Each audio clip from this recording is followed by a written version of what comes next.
আজকে আমাদের দেশের প্রধান বর্তমানে ডক্টর মোহাম্মদ ইউনূস বাংলাদেশের প্রধান হয়ে উনি সম্মানিত হয়েছে নাকি আমরা সম্মানিত হয়েছি? আমরা সম্মানিত হয়েছি। কানাডিয়ান ইউনিভার্সিটি ওনাকে ভিসি বানিয়েছেন, একটা পাবলিক ইউনিভার্সিটি। সেই ইউনিভার্সিটির সংবিধানে আছে যে ইংল্যান্ডের নাগরিক না হলে সে ভিসি হইতে পারবে না। শুধুমাত্র ডক্টর মোহাম্মদ ইউনূসকে প্রধান বানানোর জন্য ওনারা সংবিধান পরিবর্তন করে ওনাকে ভিসি বানিয়েছেন। 105টি বিশ্ববিদ্যালয়, 33টি দেশে ওনাকে নিয়ে গবেষণা করা হয়, ওনাকে নিয়ে পড়াশোনা করা হয়। উনি পৃথিবীর সবচেয়ে বৃহৎ 3টি পুরস্কার, এক হচ্ছে নোবেল পুরস্কার, স্বাধীনতার ঘোষণা দিয়েছেন তোমাদের বগুড়ার সন্তান জিয়াউর রহমান সাহেব। নাকি তোমাদের বগুড়ার সন্তান না? তোমাদের বগুড়ার সন্তান। সেজন্য ওনারও আত্মার মাগফিরাত আমরা কামনা করছি। ওনার স্বাধীনতা ঘোষণা দেওয়ার কারণে একটা নতুন বাংলাদেশ আমরা পেয়েছি। কিন্তু দুর্ভাগ্য হলো সত্য, গত 2-3 দিন নিয়ে পার্শ্ববর্তী রাষ্ট্রের যিনি প্রধান শ্রীমতী নরেন্দ্র মোদী বলে যে বিশ্বের 2জন পাগলা দেশীয় প্রধান আছে, একটা হচ্ছে ট্রাম্প আর আরেকটা হচ্ছে মোদী। 2জনের নামে একবার একাকার। মোদী সাহেব বিজয়ের শুভেচ্ছা, বিজয় দিবসের শুভেচ্ছা জানিয়েছেন, কিন্তু আমাদের দেশকে জানান নাই। ওনারা মনে করছেন ওনারা বিজয় দিবস পালন করছেন, যে বিজয় দিবস নাকি ওনাদের দেশ। মানে 1971 সালে যে স্বাধীনতা আমরা অর্জন করেছি, সেই স্বাধীনতা নাকি ভারত পাকিস্তান যুদ্ধ হয়েছে, বাংলাদেশের সাথে যুদ্ধ হয়নি। ওনাদের মনে রাখতে হবে যে বাঙালি এই যে অঞ্চল, এই যে বঙ্গ এই অঞ্চল, বাংলা এই অঞ্চল, আমরা কখনো আমাদেরকে বলে বাতিসি ভিত্তি বলে, আমাদেরকে এই অঞ্চলকে বলা হয় ফাইয়েন বলেছেন যে বাতিসি ভিত্তি। বাতিসি ভিত্তি মানে হচ্ছে যারা কখনো কারো অধীনস্থ থাকতে পছন্দ করে না। সুন্দরবনের গোল পাতা গাছ, সে গাছটা দেখবা যত জলোচ্ছ্বাস আসে, যত ঝড় আসে, এই গাছটা নুয়ে পড়ে, আবার জলোচ্ছ্বাস ঝড় চলে যাওয়ার পর আবার দাঁড়িয়ে যায়। ঐতিহাসিকভাবে দেখেছে এই যে বাংলার যে অঞ্চল, এই অঞ্চলে দিল্লির যত রাজত্ব আসছিল তারা বাংলাকে দখল করতে করতে দিল্লি যাওয়ার পথেই শুনে বাংলা আবার স্বাধীন হয়ে গেছে। সে স্বাধীন বাংলাদেশের আমরা নাকি ভারতের সহযোগিতা নাকি স্বাধীনতা লাভ করেছি। আমরা কি ভারতের সহযোগিতা স্বাধীনতা লাভ করেছি? 9 মাস আমরা যুদ্ধ করেছি।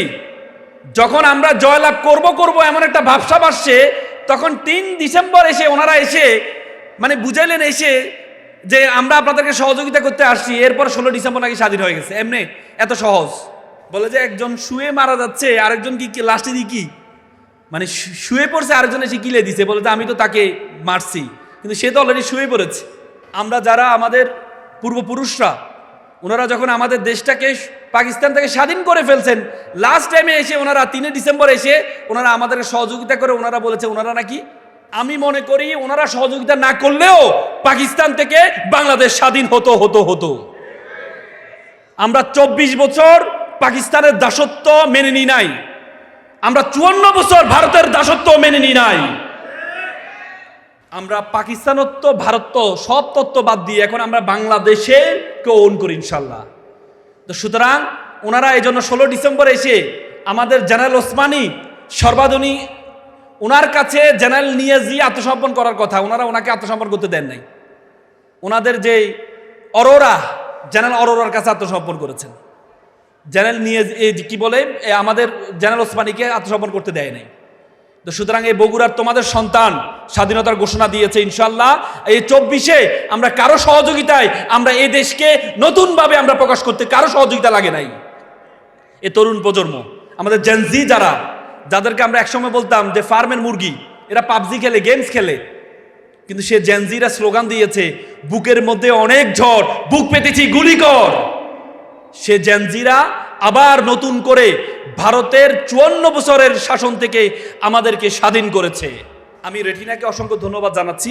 চাইনিজরা একটা কথা বলে থাকেন যে তুমি যদি 1 বছরের ফলাফল চাও তাহলে তুমি মাছ চাষ করো, তুমি যদি 10 বছরের ফলাফল চাও তাহলে তুমি গাছ রোপণ করো, আর তুমি যদি 100 বছরের ফলাফল চাও তাহলে তুমি মানুষ চাষ করো।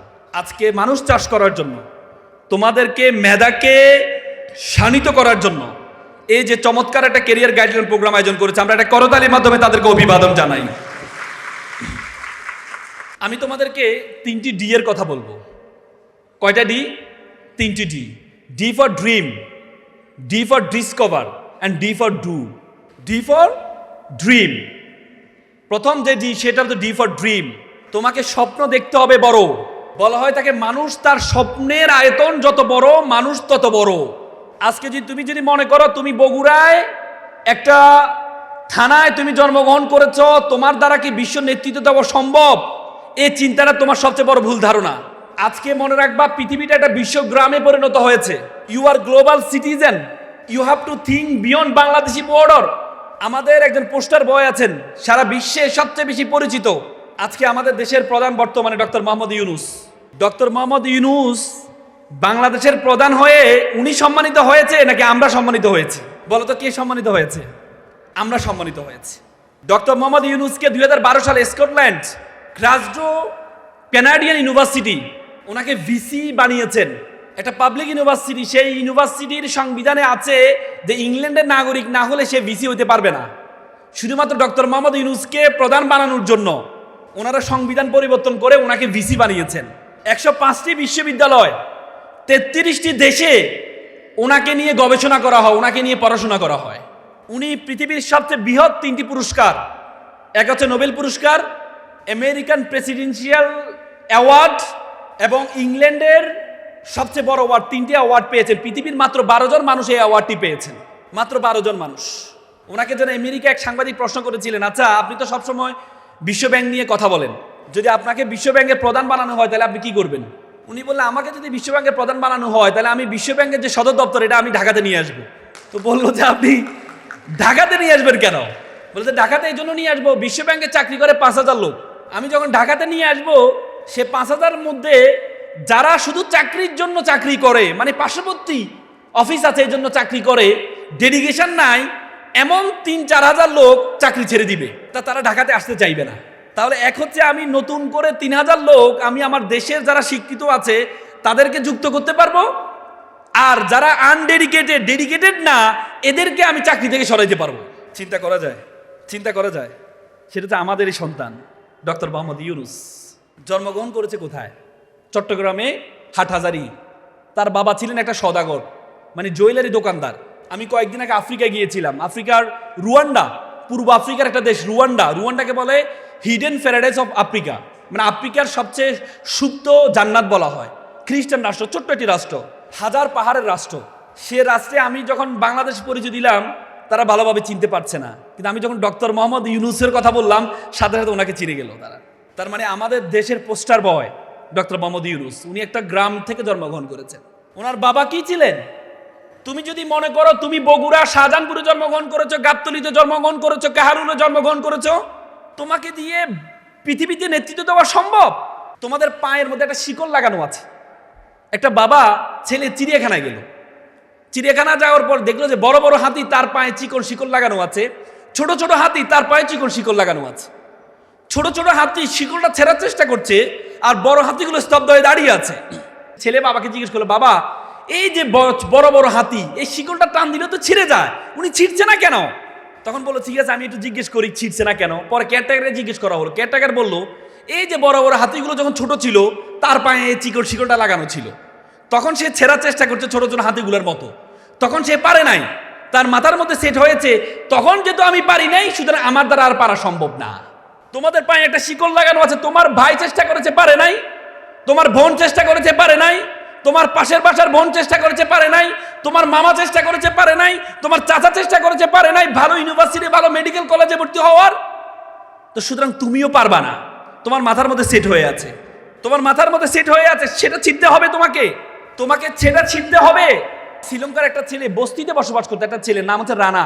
একদিন বস্তির যে পাশে যে চায়ের দোকান বসে আছে সেখানে মুরব্বীরা আলোচনা করছে ইসা আমাদের দেশের রসাতলে গেল, যদি একটা ভালো নেতৃত্ব ভালো প্রেসিডেন্ট হতো তাহলে আমাদের দেশটা সুন্দর হইতো। তখন রানা চিন্তা করলো যে প্রেসিডেন্টটা কি। তখন সে তার মামার কাছে গেল, মামা, তার মা বাবা ছিল না, মামার কাছে বড় হতো সে। মামাকে জিজ্ঞেস করলো, মামা প্রেসিডেন্ট কিভাবে হওয়া যায়?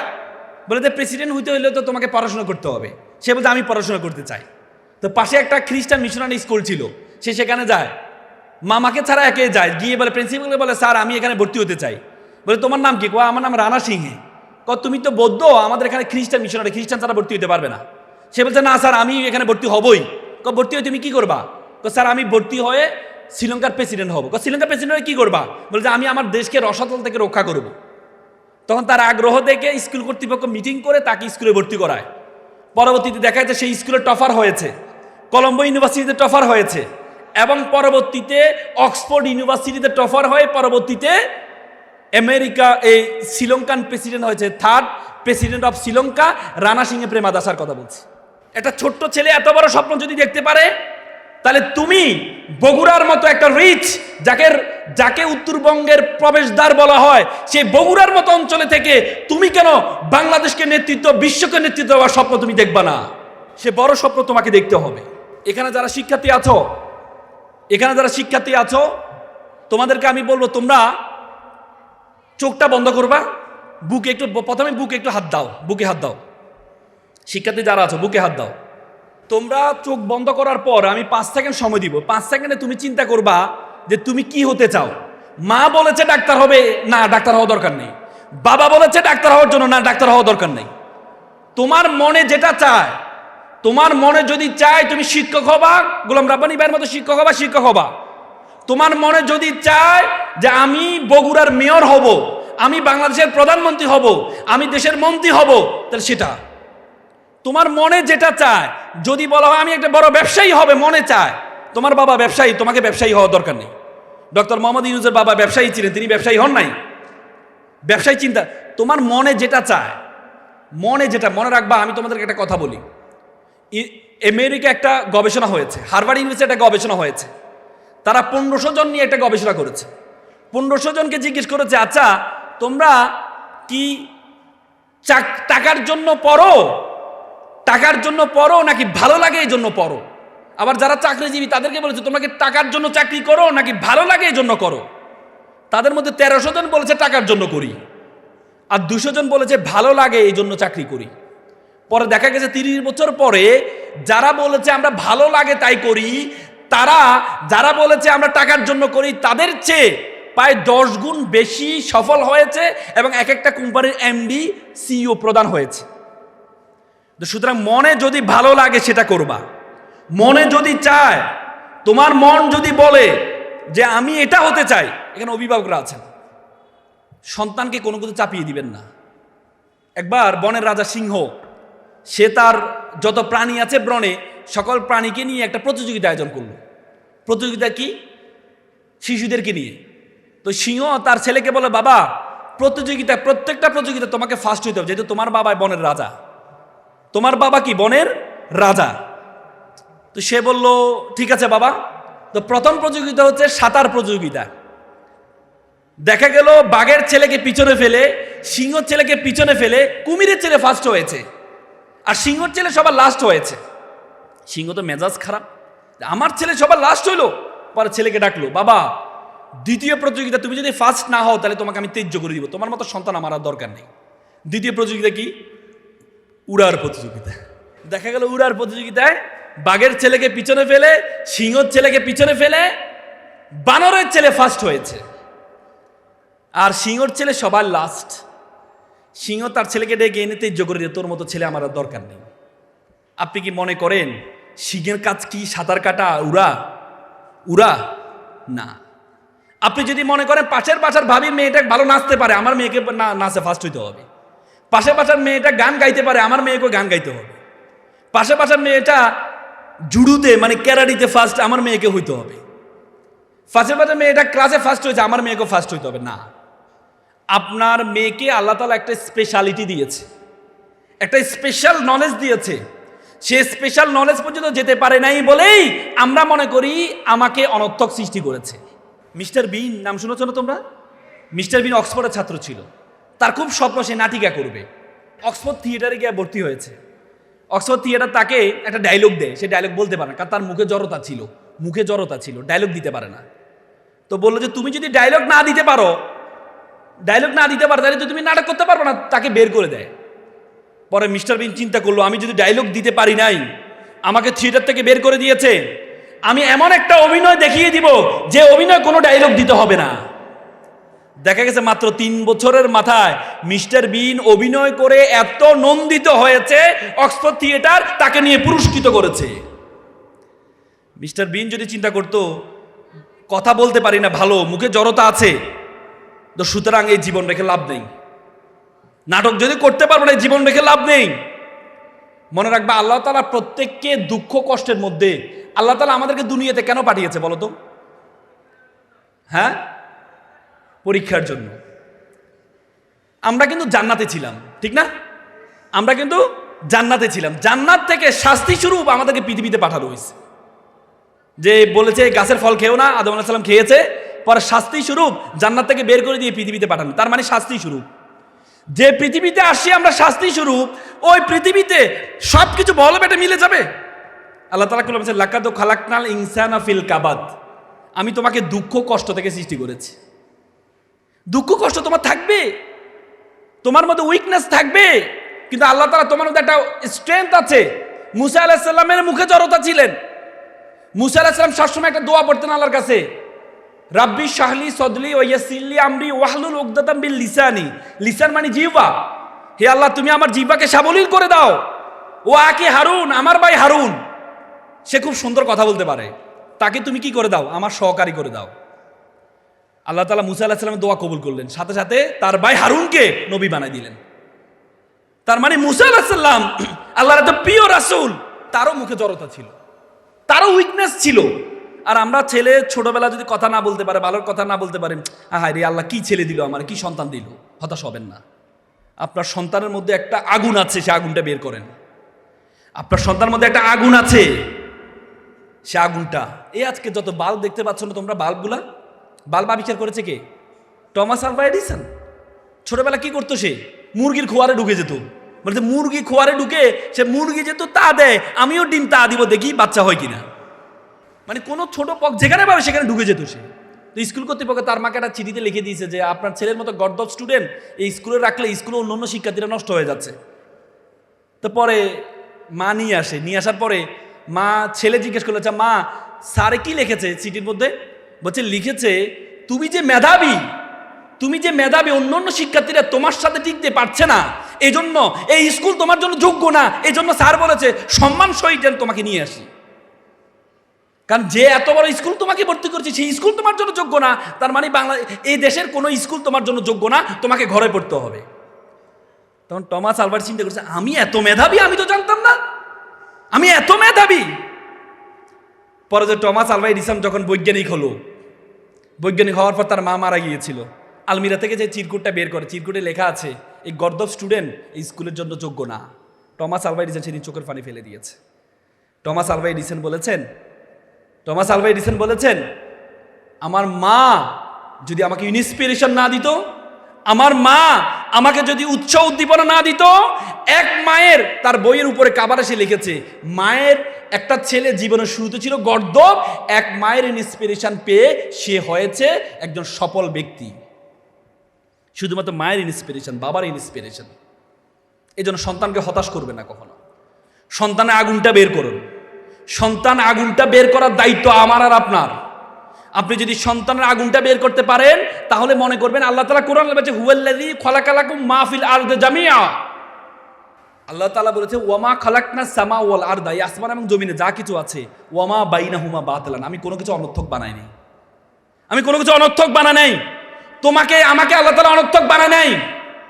আল্লাহ তাআলা তোমাকে আমাকে বলেছেন কুনতুম খায়রা উম্মাত, you are the noblest nation, you are the best nation. তুমি সৃষ্টির সেরা জীব।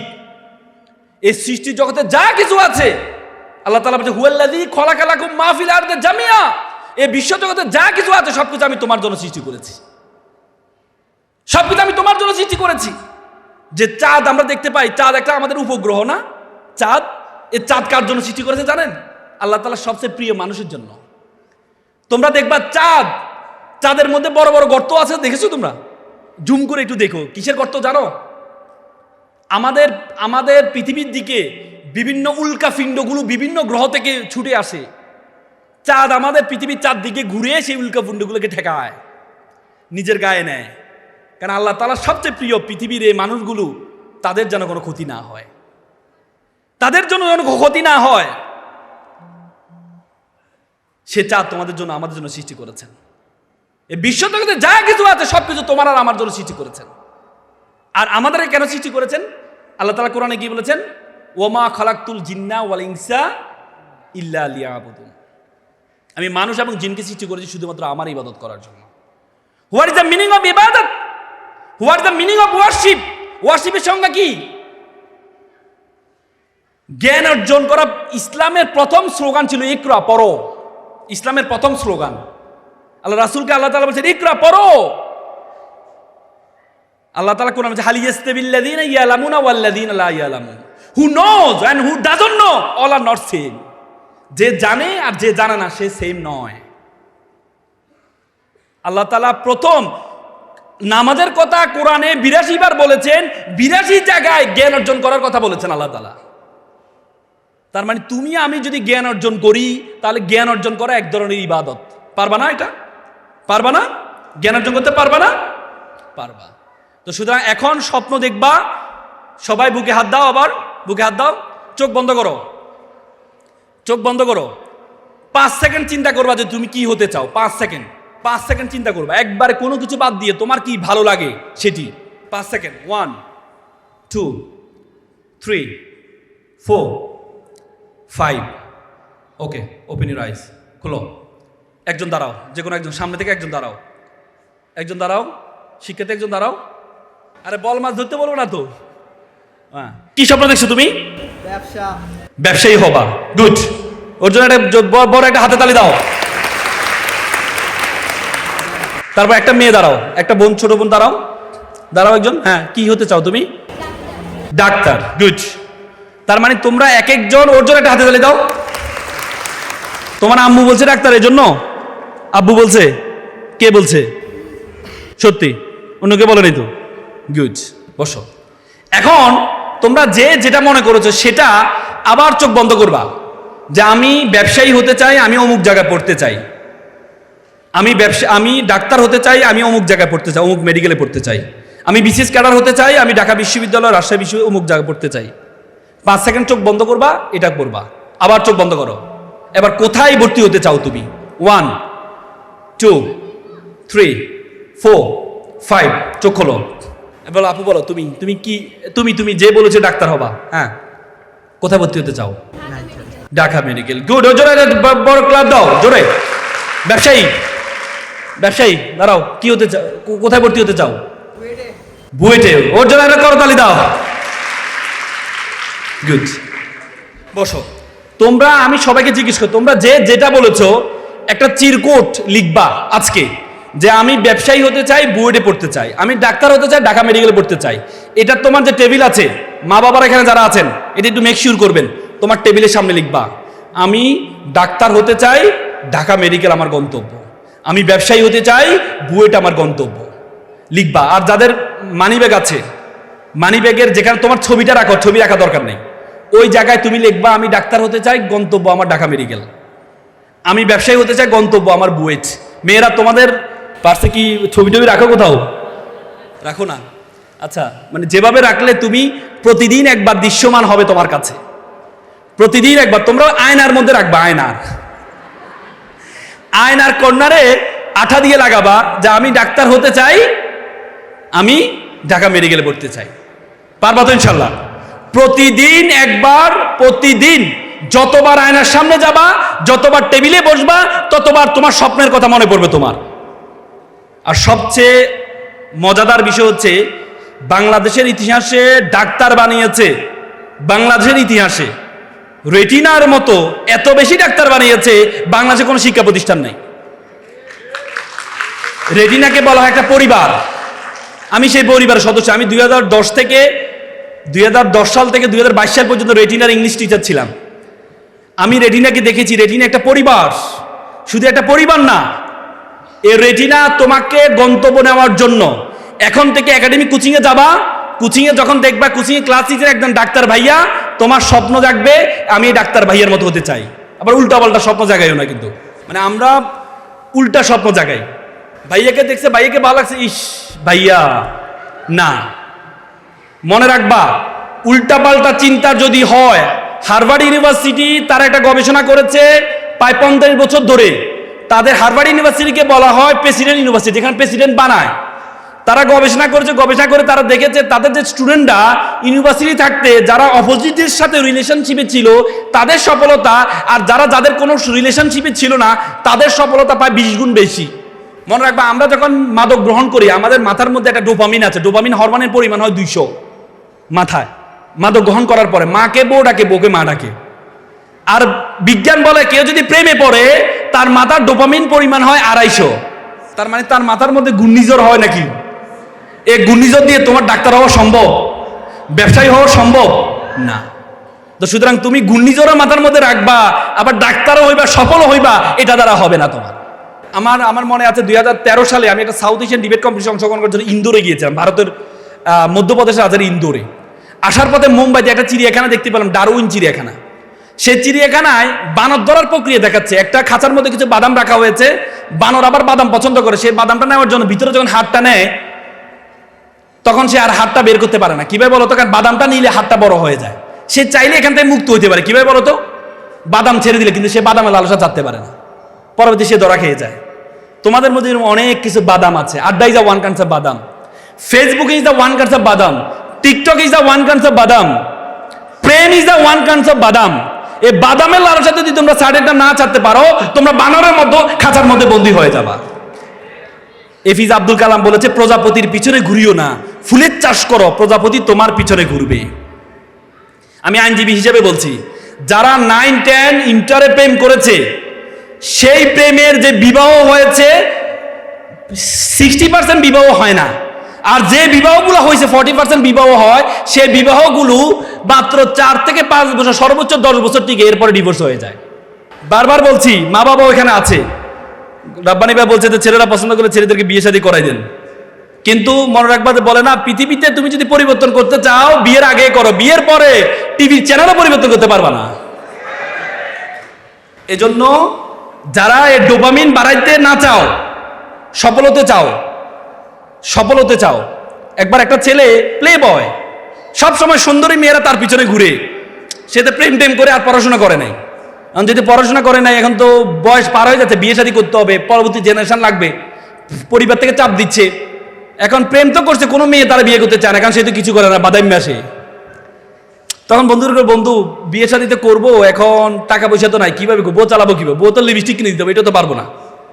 তো এক বন্ধু চালাক আছে, বন্ধু এক কাজ কর, বগুড়ার ছেলে মনে হয় সে, বন্ধু তুই এক কাজ কর, একটা চাকরিজীবী মেয়ে বিয়ে কর, তার বেতন দিয়ে তুই কোনো মতে চলতে পারবি। সে খুব ভালো বুদ্ধি দিছে। তো পরে একটা মেয়ের খবর পাইছে যে একটা চাকরিজীবী মেয়ে খবর পাইছে, তো বন্ধু একটা মেয়ে দেখতে যাবো। বন্ধুরা তো ভাবছে সবসময় তার পিছনে সুন্দরী মেয়েরা ঘুরছে, কত সুন্দরী এক মেয়ে দেখতে যাচ্ছে, বিশ্ব সুন্দরী, গিয়ে দেখে যে মেয়েটা কালো। বন্ধু মেয়ে তো কালো, যা বেটা, নদীর জল ঘোলা ভালো, জাতের মেয়ে কালো ভালো। একটু পরে দেখছে মেয়েটা টেডা, বন্ধু মেয়ে তো টেডা, যা বেটা, এটা লক্ষ্মী টেডা। মানে তার যত উইকনেস আছে, মেয়েটার প্রত্যেকটা উইকনেস স্ট্রেংথে পরিণত হয়েছে, কিসের কারণে? তার যোগ্যতার কারণে। তো তুমি যদি মনে করো আল্লাহ তোমাকে কালো বানাইছে, জীবনটা রেখে লাভ নাই। দেখো বাংলাদেশে যত ইউনো আছে, যত জাজ আছে, মেয়ে জাজ আছে, দেখবে কোনো একটা মেয়ে জাজ রেয়ার পাবা কয়েকটা সুন্দর, আর বেশিরভাগই কি দেখতে সুন্দর না, কিন্তু তারা মোটিভেশন নিয়েছে আমাকে কিছু একটা করতে হবে। আমরা আসতে যাইতে তাদেরকে সালাম দিই, কেন দিই? কারণ তারা যোগ্যতা অর্জন করেছে। তুমি সে যোগ্যতা অর্জন করো। মনে রাখবা, পৃথিবী এখন একটা বাস্তবিক হয়ে গিয়েছে। পৃথিবীতে তুমি যদি সফল না হও, তাহলে পুরো পৃথিবীর সাথে তোমাকে অ্যাডজাস্ট করতে হবে, আর তুমি যদি সফল হও, পুরো পৃথিবী তোমার সাথে অ্যাডজাস্ট করবে। আমরা সবসময় চেয়ার চাই, আমরা সিংহাসন চাই। তুমি সিংহ হও, যেখানে বসবা সেটাই সিংহাসন হয়ে যাবে। বলা হয় যে তুমি যদি ব্যর্থ হও, তোমার সুটের বুটের মানুষের কাছে পরিহাস হবে, আর তুমি যদি সফল হও, তোমার ছেঁড়া পাঞ্জাবি মানুষের কাছে ইতিহাসে পরিণত হবে। সে সফল তোমাকে হইতে হবে, এই সফলতার জন্য প্রথম কথা হচ্ছে নিজের সম্বন্ধে নিজেকে জানতে হবে, সক্রেটিস বলেছে নো বাই সেলফ, নিজেকে জানো। আল্লাহ কোরআনে বলেছে ওয়াফি আনফুসিকুম, তুমি তোমাকে জানো। উপমহাদেশের সেরা কবি ফরিদুদ্দিন বলেছেন উনসু মাতলু বেজা হাত দারগাহা হাত তুরিগো বাজে গো খুদ নেশা। পৃথিবী যাকে খুঁজে বেড়াচ্ছে, তুমি সেই ব্যক্তি, তুমি তোমাকে খুঁজে বের করো, who are you, where you want to go, তুমি কোথায় যেতে চাও, কে তুমি তোমাকে খুঁজে বের করো। তুমি যদি তোমাকে খুঁজে বের করতে না পারো, তাহলে তুমি মনে করবা আল্লাহ তাআলা তোমাকে অনর্থক সৃষ্টি করেছেন। তোমরা জানো 2006 সালে একটা অপটিক্যাল ফাইবার স্টেশন করা হয়েছে আমাদের বাংলাদেশের কক্সবাজারে। অপটিক্যাল ফাইবার স্টেশন, এই অপটিক্যাল ফাইবার স্টেশন এটা স্পেন হয়, পর্তুগাল হয়, ফিলিপিন হয়, সিঙ্গাপুর হয়, মালয়েশিয়া, সিঙ্গাপুর হয়, আমাদের কক্সবাজারের সাথে যুক্ত হয়েছে। এই অপটিক্যাল ফাইবার স্টেশনের যে তার, এই তারের দূরত্ব হচ্ছে 17,000 কিলোমিটার। কত কিলোমিটার? 17,000 কিলোমিটার দিয়ে পুরো পৃথিবীটা আমাদের হাতের মুঠে চলে আসছে। আজকে আমরা এখানে কি করছি? আমেরিকা থেকে দেখতে পাচ্ছেন ফেসবুক লাইভের মাধ্যমে। ইন্টারনেটটা আমাদেরকে অ্যাভেলেবেল করেছে, পুরো পৃথিবীটা আমার হাতের মুঠে চলে আসছে। আর বিজ্ঞান বলে তোমার মাথার মধ্যে 2 কোটি নার্ভ আছে, তার আছে, নার্ভ।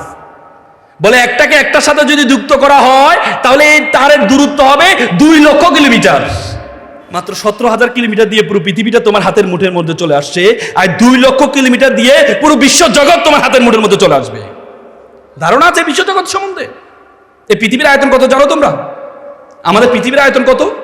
52 কোটি বর্গ কিলোমিটার। 7টা মহাদেশ, 5টা মহাসাগর আছে। এই 52 কোটি বর্গ কিলোমিটার পৃথিবীটাকে যদি সূর্যের মধ্যে ঢুকিয়ে দেওয়া হয়, যে সূর্যটা আমরা দেখতে পাই, তাহলে 13 লক্ষ পৃথিবী ঢুকিয়ে দেওয়া সম্ভব। আর সূর্য হচ্ছে একটা নক্ষত্র। সূর্য কি? একটা নক্ষত্র। বলে যে ব্যাটেল জুয়েস একটা নক্ষত্র আছে, এই নক্ষত্রটা হচ্ছে সূর্য থেকে 33 কোটি গুণ বড়। Do you imagine? এই যে বিশ্ব জগৎ, এই পুরো বিশ্ব জগতে আল্লাহ তাআলা তোমাকে আমাকে আশরাফুল মাখলুকাত সৃষ্টি সেরা যে হিসেবে সৃষ্টি করেছেন। এরপর তুমি বলো তোমাকে অনর্থক সৃষ্টি করেছেন। এরপর তুমি বলো তোমাকে অনর্থক সৃষ্টি করেছেন। তোমাকে আমাকে অনর্থক সৃষ্টি করা হয় নাই। তোমাকে আমাকে অনর্থক সৃষ্টি করা হয় নাই। এই জন্য তুমি প্রত্যেকটা সময়টাকে কাজে লাগাও। দেখো আমাদের সবচেয়ে বেশি যে জিনিসটা আমাদের কাছে আছে সেটা হচ্ছে আমাদের সময়। তোমাকে আমাকে যদি বলা হয়, আপনাকে প্রতিদিন 86,400 টাকা দেওয়া হবে, এ টাকার মেয়াদ 1 দিন। পরের দিন আপনি যদি যা খরচ করবেন, যদি খরচ না করেন তাহলে এটা শেষ হয়ে যাবে। পরের দিন আবার 86,400 টাকা পাবেন। কিন্তু এই যে টাকা পাওয়ার প্রক্রিয়াটা হুট করে একদিন বন্ধ হয়ে যাবে। তুমি আমি কি করতাম? এই 86,400 টাকা কি হেলে দুলে ফেলে দিতাম? না, কাজে লাগাইতাম। তেমনি আল্লাহ তাআলা তোমাকে প্রতিদিন 86,400 সেকেন্ড দিয়েছেন। 86,400 সেকেন্ড দিয়েছেন। যে কোনো সময় সেকেন্ডটা বন্ধ হয়ে যেতে পারে। আল্লাহ তাআলা কোরআনে বলেছেন, আল্লাহ তাআলা যখন কোনো কিছু গুরুত্ব আরোপ করেন তখন সেটার কসম গায়। যেমন ওয়াল আস, সময়ের কসম। যখনই আল্লাহ আমরা যখন কোনো কিছু গুরুত্ব আরোপ করি, যেমন মায়ের কসম বলি না, মাকে আমরা গুরুত্ব দিই। মাথা হাত দিয়ে বলি না, মাথার কসম বলি না। ছেলের হাত দিয়ে করে ছেলের কসম বলি না। আল্লাহ তাআলা যখন কোনো কিছুকে গুরুত্ব দেন তখন সেটাকে বলেন কসম, ওয়াল আস, সময়ের কসম। এবং আল্লাহ তাআলা তোমাকে আমাকে যে এত সুন্দর আকৃতি দিয়েছেন, সে আকৃতির কথা বলতে গিয়ে আল্লাহ 4 বার কসম খেয়েছেন। আল্লাহ বলছেন ওয়া তিনের কসম, ওয়া জাইতুন ফলের কসম, ওয়া তুর সিনিন, সিনা পর্বত যে পাহাড় আছে সেই পাহাড়ের কসম, হাজাল ওয়ালাদিল আমিন, শহরের কসম, লাকাদ খালাকনাল ইনসানা ফি আহসানি তাকওয়িম। আল্লাহ বলেছে আমি এই 4টা জিনিসের কসম খেয়ে বলছি, আমি তোমাকে সবচেয়ে সুন্দর আকৃতি দিয়ে সৃষ্টি করেছি। এরপরও তুমি আমি বলো অনর্থক সৃষ্টি করেছেন। এরপরে তুচ্ছ তাচ্ছিল্য প্রেম করে আমাদের সময়টা শেষ করে দিবা। তুমি হুট করে আত্মহত্যা করে ফেলো। জীবন দেখে লাভ নাই, আত্মহত্যা করে ফেলো হুট করে। আমরা একটু ব্যর্থ হইলেই আত্মহত্যা করে ফেলি। সুইসাইড অ্যাটেম্প নি কেন? তোমাকে যে আল্লাহ কি দিয়েছে? একটা লোক ব্যবসায়, ওর মতো ব্যবসা করতে গিয়ে হঠাৎ করে ব্যবসায় লস খাইছে। ব্রিজের উপর গেছে লাভ দেওয়ার জন্য, লাভ দিচ্ছে। লাভ দেওয়ার পরে দেখেছে নিচে দিয়ে একটা নৌকা যাচ্ছে, নৌকাওয়ালা তাকে উঠে ফেলে। ভাই আপনি তো মরতে যাচ্ছে। হ্যাঁ। ভাই মরার আগে আমার একটা কাজ করে যান না। কি? ভাই প্লিজ। মাত্র আধা ঘন্টার সময়, আধা ঘন্টা পর আপনি মারা যাইন। ঠিক আছে। ওনাকে নিয়ে গেল একটা রোমে নেওয়ার পরে 2 কোটি। পিছন থেকে যে মারা যাবে সে কি বলে 2 কোটি, একটু পরে বলে 5 কোটি, একটু পরে বলে 20 কোটি। তখন সে বলে যে ভাই কি বলে? ভাই আমি এখানে আসছিলাম, আপনার 2টা চোখ বিক্রি করতে চাইলাম। সে বলে 2 কোটি টাকা দিবে। এরপরে বললাম 2টা কিডনি, এরপরে 4 কোটি। এরপরে বলে পুরো শরীরটা বিক্রি করতে চাই, বলে যে 20 কোটি। ভাই আপনি তো মরতে চান, তা আমাকে এই উপকারটা করেন, 5 কোটি আপনার পরিবারকে দিব, আর 15 কোটি আমি নিব। সে বলছে আমার দাম এত? বলছে হ্যাঁ। বলছে না না না ভাই আমি মরবো না। কি বলেন ভাই, আপনি তো মারা গেছিলেন, এতক্ষণ তো আপনার কি ঘটনা হ্যাজ বিন গটেন, আর আপনি এখন করবেন না? না না ভাই আমার মূল্য যে এত, এটা তো আমি জানতাম না। তো সুতরাং তুমি তোমার মূল্য জানো না। তোমার মূল্য জানো নাই বলেই তুমি মনে করো আল্লাহ তাআলা তোমাকে অনর্থক সৃষ্টি করেছেন। তোমরা এখানে যারা শিক্ষার্থী আছো, নিজের মূল্যটা একটু বুঝো প্লিজ। আল্লাহর ওয়াস্তে তোমার সময়ের মূল্যটা একটু বুঝো। প্রত্যেকটা সময়টা একটু কাজে লাগাও।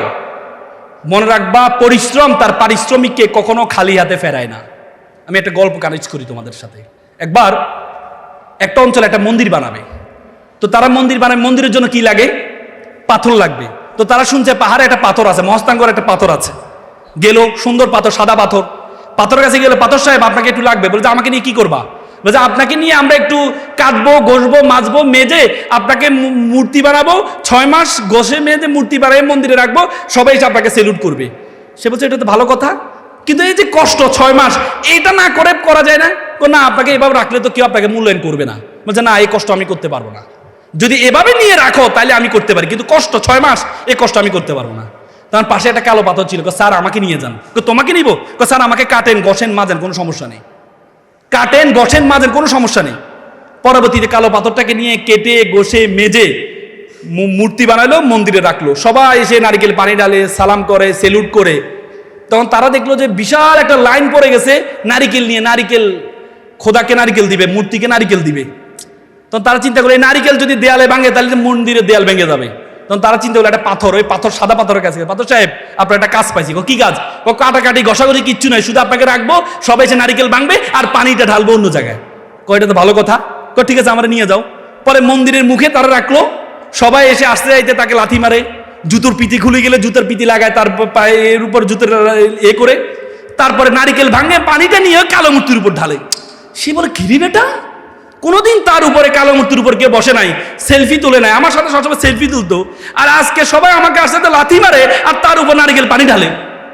তখন কালো মূর্তি বলছে, স্যার আপনি তো দেখতে পাচ্ছেন আজকে আমাকে মানুষ সম্মান করছে, কিন্তু আমাকে যখন কাটা হয়েছে, আমাকে যখন ঘষা হয়েছে, আমি সহ্য করেছি বলেই আজকে মানুষ আমাকে সেলুট করছে। তুমি যদি মনে করো তোমাকে কাটবা না, ঘষবা না, মাজবা না, এমনি এমনি মানুষ তোমাকে সেলুট করবে না। আমরা সবসময় বলি আত-তাকদিরু লা ইয়ারুদ্দুদ, হাদিসে আছে যে তকদিরে যেটা আছে সেটা। কিন্তু আল্লাহ রাসূল বলেছেন আত-তাকদিরু লা ইল্লা বিদ-দুআ, ইল্লা বিদ-দুআ, দোয়া দাওয়া করলে তকদির পরিবর্তন হয়।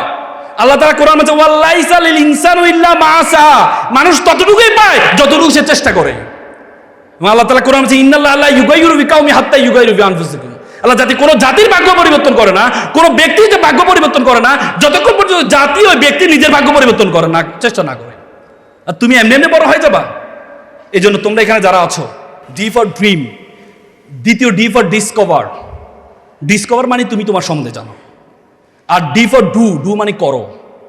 ডু মানে কি? করো, ইজ ভেরি ইম্পর্টেন্ট। করাটা ইম্পর্টেন্ট। তার মানে তোমাকে মনে রাখবা, আগে বলা হয়তো নলেজ ইজ পাওয়ার, এখন বলে knowledge is powerless without skill. দক্ষতাবিহীন নলেজের কোনো ভ্যালু নেই। দক্ষতাবিহীন নলেজের কোনো ভ্যালু নেই। আজকে বলে ইজ টাইম ফর জিকে, আগে বলা হতো এটা সময়টা জিকে সময়, জিকে মানে জেনারেল নলেজ। আর এখন বলে is not time for GK, is time for SK, special knowledge. আগামী 30 বছরে 10 লক্ষ ব্যাংকার তার চাকরি হারাবে। আগামী 30 বছরে 5 লক্ষের জরিপে আসছে, আমেরিকার জরিপে আসছে 5 লক্ষ শিক্ষক তার চাকরি হারাবে। তোমরা দেখেছো এখন এআই শিক্ষক বের হয়েছে, ভারতের কেরালাতে এআই শিক্ষক ক্লাস নেয়। ব্যাংকার, এখন ব্যাংকগুলো মাত্র 2-3 জন কর্মকর্তা রাখবে, আর সবাইকে রাখবে না।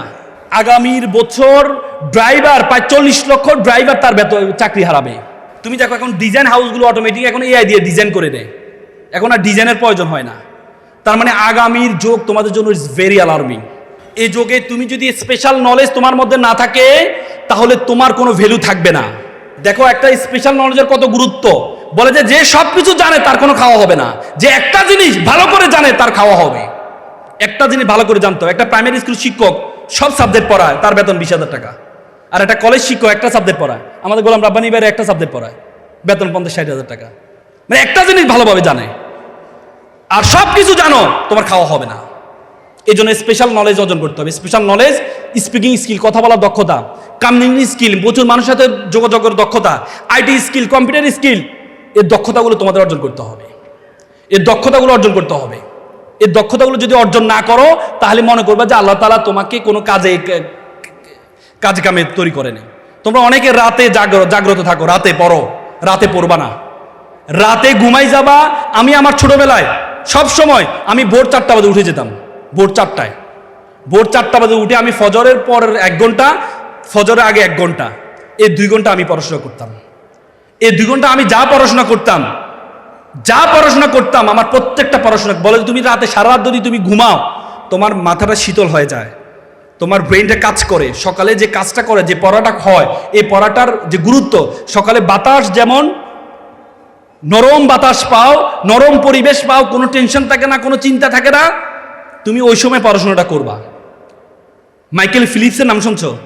পৃথিবীর শ্রেষ্ঠ সাঁতারু, 28টা অলিম্পিকে 23টা অলিম্পিকের সে গোল্ড মেডেল পেয়েছে।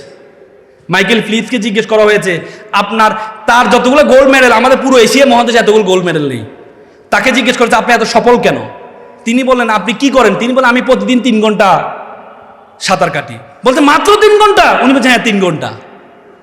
বলছে আবারও বলেন আপনার সফলতার কারণ কি? বলছে আমি 3 ঘন্টা। 3 ঘন্টা মানে 3 ঘন্টাই, প্রতিদিন মানে প্রতিদিন।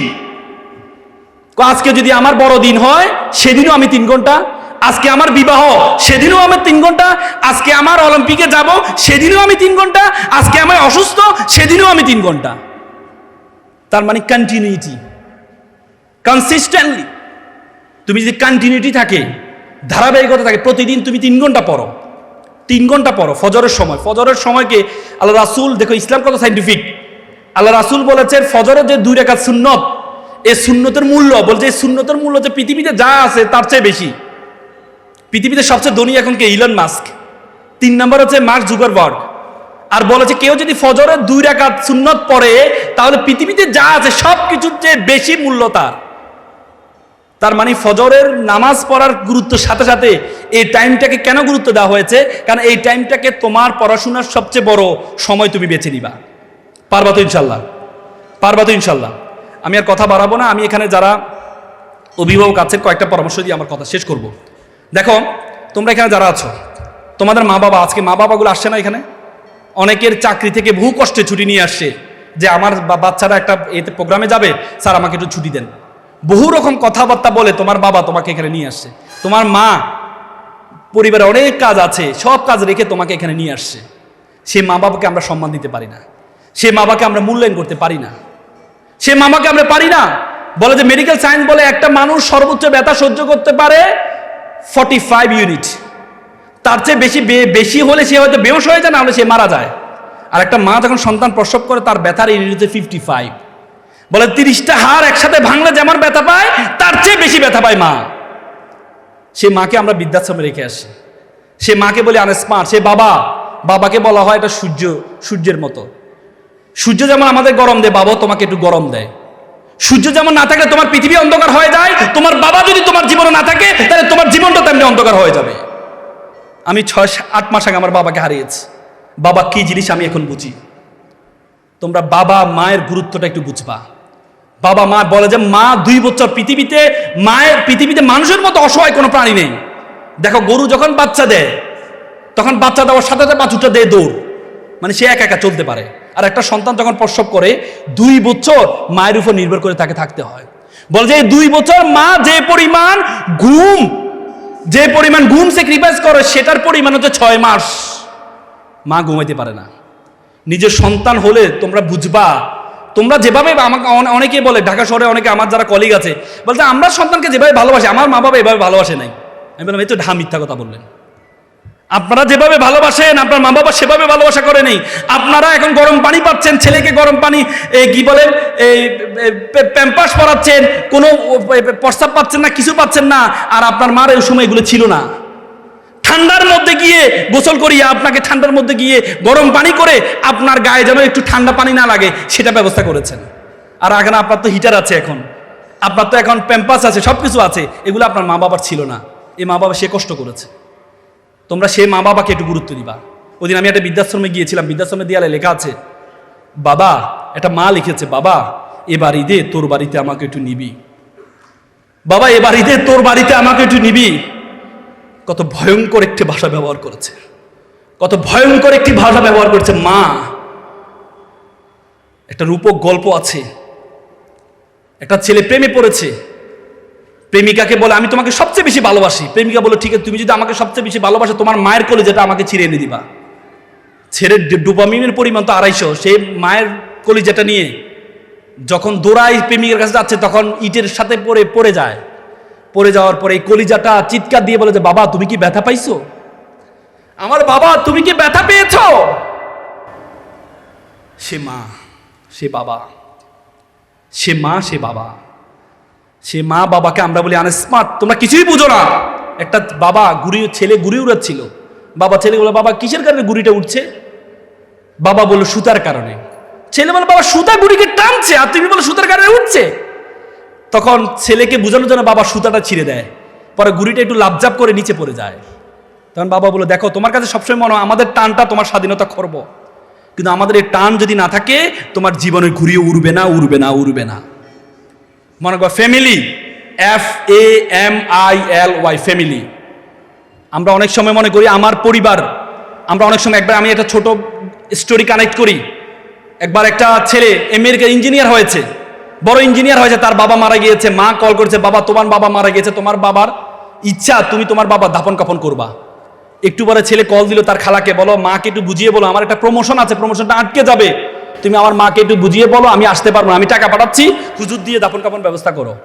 মা একটু পরে কল দিয়ে বলেছে, বাবা এই জন্য কি তোকে মানুষ করেছি, এই জন্য তোর বাবা তোকে মানুষ করেছে। তখন বলে যে মা এটা আবেগী কম হও, আমি যখন ক্লাস 5-এ পড়ি তখন আমার দাদা মারা গিয়েছিল, আমি লাশের পাশে শুয়ে কান্না করছিলাম, তুমি আমাকে জোর করে নিয়ে স্কুলে দিয়ে আসছিলে, তুমি আমাকে বলেছিল যিনি মারার তিনি মারা যাবে, কেরিয়ারের সাথে কোনো কম্প্রোমাইজ করা যাবে না। আপনার কথা আমার মাথার মধ্যে গেঁথে আছে, এখনো আমি কেরিয়ারের সাথে কম্প্রোমাইজ করবো না, করবো না, করবো না। মনে রাখবেন, লার্ন ইন বিহেভিয়ার। সন্তান আপনার কাছ থেকে শিখে। সন্তান তখন দেখে পরিবার মানে আপনি, আপনার ওয়াইফ, সন্তান মানে পরিবার, মা বাবা পরিবারের অংশ নয়। সন্তান যখন বড় হয় সন্তান মনে করে সে তার স্ত্রী, তার সন্তান পরিবার, মা বাবা পরিবারের অংশ নয়, আপনাকে বৃদ্ধাশ্রমে রেখে আসবে। এটাকে বল লার্ন ইন বিহেভিয়ার। দেখে শিখে, দেখে শিখে। মনে রাখবেন 3 জেনারেশন যদি কোনো পরিবার একসাথে থাকে, মা, দাদি এবং সন্তান একসাথে যদি 3 জেনারেশন কোনো পরিবারে থাকে, তাহলে দেখবেন এটা ফুলের বাগানে পরিণত হয়। কারণ দাদি থেকে অনেক কিছু শিকার আছে, দাদা থেকে অনেক কিছু শিকার আছে। আর আপনি যদি এক ঘরে সন্তানকে রাখেন তাহলে সন্তান কিছু শিখতে পারবে না। এই জন্য ফ্যামিলি মনে রাখবা, এখানে যারা আছো শিক্ষার্থীরা, family FAMILY, F for father, A for and, M for mother, I for I, L for love, Y for you, father and mother, I love you is called a family.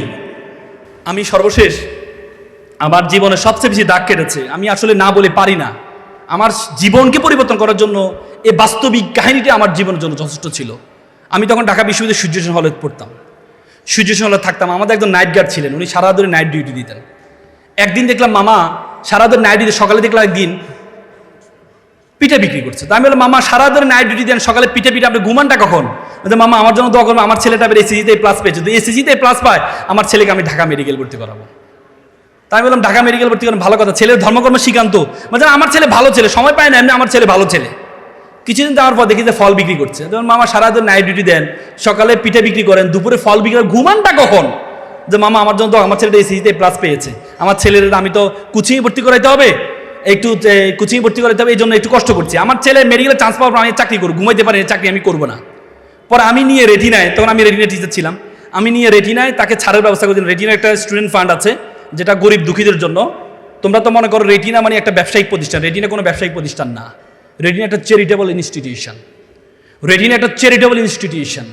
Retina যারা তোমরা সামর্থ্যবান, তোমাদের থেকে টাকা নিয়ে যে লভ্যাংশ, সেই লভ্যাংশ যারা গরিব দুঃখী কষ্ট, যাদের টাকার কারণে পড়তে পারে না তাদেরকে পড়ায়। কিন্তু রেটিনা যদি এটা ঘোষণা দেয় তাহলে তোমরা সবাই কি চ্যারিটেবল হয়ে যাবা। দেখো না, বাবা হচ্ছে ডাক্তার, সে লেখে আমার বাবা কর্মচারী স্টেফেনের জন্য আবেদন লেখে না? হ্যাঁ, মানে আমাদের মাথার মধ্যে ঢুকিয়ে দেওয়া হয়েছে, আমাদের মাথার মধ্যে। তার মানে এই জন্য রেটিনা একটা চ্যারিটেবল।